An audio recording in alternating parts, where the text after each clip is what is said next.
என்னுடைய Bible secrets Tamil இந்த சேனலில் நம்முடைய வாழ்க்கையை பற்றி நான் எல்லா விஷயத்தையும் சொல்லின்னு இருக்கேன். நம்முடைய வாழ்க்கையில் செய்ய வேண்டிய வேலைகளை வேதத்தின் அடிப்படையில் சொல்லிங்க, பைபிளின் அடிப்படையில் சொல்லின்னு இருக்கேன். இது வரைக்கும் யாரும் சொல்லாத விஷயத்தெல்லாம் சொல்லின்னு இருக்கேன். 30 வருஷமாக 40 வருஷமாக 100 வருஷமாக பைபிளிலிருந்து விளக்கத்தை கொடுக்குறவங்க சொல்லாத விஷயம், குடும்பத்தை பற்றி இவங்களெல்லாம் முக்கியத்துவம் கொடுக்கறது கிடையாது. கணவன் மனைவிக்கு, பிள்ளைகளுக்கு, உறவுகளுக்கு, பெற்றோருக்கு, அண்ணன் தம்பிகளுக்கு, அக்கா தங்கச்சிகளுக்கெல்லாம் இந்த பைபிள்லேருந்து எந்த விளக்கத்தையும் எந்த முக்கியத்துவத்தையும் இவங்க கொடுக்கறது கிடையாது.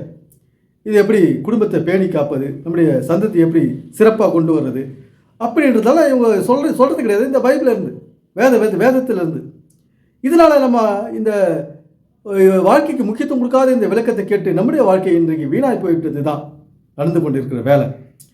அதனால் நான் என்ன செய்திருக்கேன், பைபிளில் இருந்து எப்படி நம்முடைய வாழ்க்கையை பலப்படுத்துவது, எதனால் நம்முடைய வாழ்க்கை வளர்ச்சி இல்லாமல் இருக்குது, எப்படி நம்முடைய வாழ்க்கை சீரழிஞ்சு போகுது, சின்ன பண்ணமாகி போகுது, பல பிரச்சனைகளை எப்படி ஏன் அகப்பட்டுக்கிறோம் அப்படின்றதெல்லாம் யோசித்து நான் அந்த பிரச்சனைகளெல்லாம் எப்படி விடுபடுறது, அதுக்கு என்ன வழி சொல்லுது பைபிள், நம்முடைய கல்வி அறிவு வளர்கிறதுக்கு என்ன வழி சொல்லுது பைபிள், நம்முடைய பேங்க் பேலன்ஸு குறையாமல் இருக்கிறதுக்கு என்ன வழி சொல்லுது பைபிள், இதெல்லாம் நான் ஆராய்ந்து அறிந்து எல்லா வீடியோஸ்லையும் விளக்கின்னு இருக்கேன்.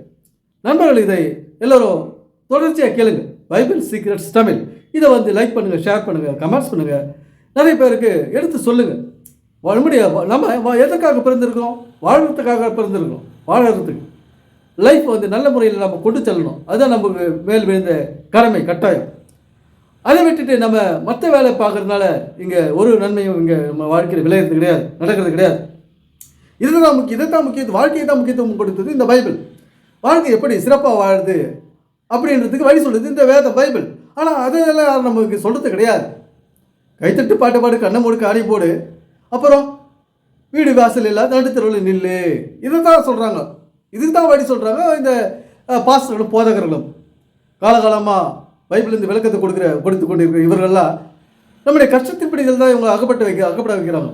ஒரு வறுமையின் பிடியில், வியாதியின் பிடியில் தான் சிக்க வைக்கிறாங்க இவங்க இந்த போதகர்கள், பாஸ்டர்கள், ஐயர்கள், ஆயர்கள். இது மாதிரி என்னால் பல பேர்கள் இருக்குது இவங்களுக்கெல்லாம். நம்முடைய வாழ்க்கையை கெடுக்கிறவங்களுக்கு பல பேர்கள் இருக்குது. எனவே என்னுடைய சேனலை தொடர்ந்து பாருங்கள், சப்ஸ்கிரைப் பண்ணுங்கள், லைக் பண்ணுங்கள், ஷேர் பண்ணுங்கள். நன்றி, வணக்கம் நண்பர்களே.